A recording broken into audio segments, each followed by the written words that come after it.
El cos és una part de les despulles vermelles dels animals que s'inclou en moltes elaboracions. Segurament la recepta més coneguda de les illes sigui el frit. A part d'incloure-les dins una dieta variada, són sobretot les vísceres vermelles, com el fetge, el cor, ronyons, que tenen un contingut important de ferro, vitamines liposolubles, i bueno, és una font rica de proteïna. Aporten colesterol, com gran part de les carns, així que també el millor és incloure-les dins una dieta variada, no oblidar-les, perquè a vegades són les grans oblidades. I nosaltres avui els donem protagonisme. Hem de tenir en compte un parell de cosetes. Per la seva pròpia naturalesa, sobretot per la presència de sang en aquests tipus d'aliments, la seva conservació, la seva vida útil és un poc més curta que la carn normal. Així que el primer que hem de fer és, en seguida que la compram, l'hem de cuinar. És a dir, no convé conservar-les molt dins el refrigerador, i també la congelació a vegades no la sentem molt bé. És a dir, que fet, cuinat i menjat.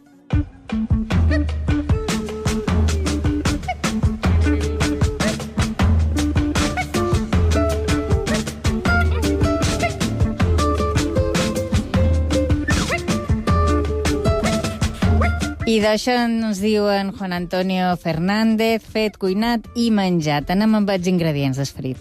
Totes les parts de la freixura, no? El que és el fetge, el cor, ronyons, el que m'ho sentit la freixura, tot això ho team per separat i ho passam per la pella saltejadet amb un pot d'oli i un pot d'all. Sempre per separat, perquè així tot, malgrat que siguin carns tenres, el cor i els pulmons, per exemple, tenen temps de cocció diferents. I una vegada que ho tens tot preparat, se sol fer un sofregit de verdura de temporada. Sobretot sabatenra, però vermell si n'hi ha, i després si és temporada de carxofes, i hi ha qui posa un poquet d'aubergine, bueno, una miqueta de saltejat. I després tot això ben remenat dins la pella, i aquí ja pot posar-li un poquet de sal, i si vols coent o no coent. Això cadascú que triï, començant la preparació, una cosa, t'alerten la quantitat d'oli que poseu. Jo a vegades me passa a l'institut que dic als enlots que anem a fer un frit i el primer que fan és agafar una pella grossa plena d'oli i posar-li la carn de dins. No, encara que sigui un frit, no va fregida la carn. Va saltejada amb un poquet d'oli i, sobretot, sempre oli d'oliva verge, que és el millor. I sobretot això, vigilar una miqueta el temps de cocció i no passar-se, perquè les despulles són molt bones, però si m'ho passam de cocció tenen tendència a tornar-se més fortes i més seques i no són tan mengívoles.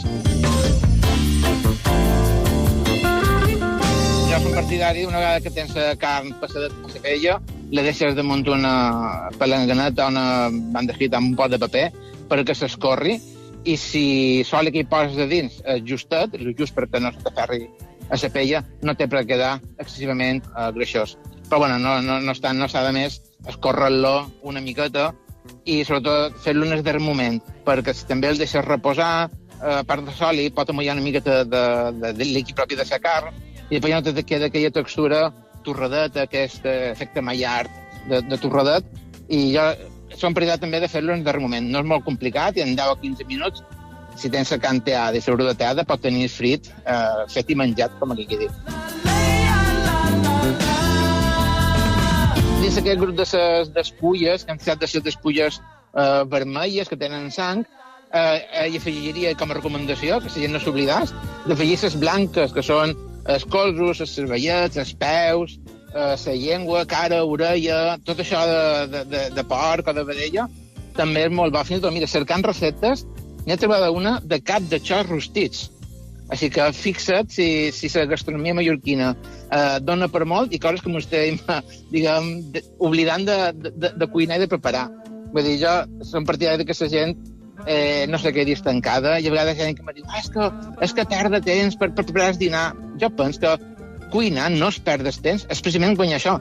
Guanyes temps, guanyes salut, guanyes felicitat, i sobretot, si menges en companyia i amb més gent i tal, és un bon moment per aprofitar. Jo mai he pensat que cuinar o perdre temps siga cuinar, mai més en fora d'això.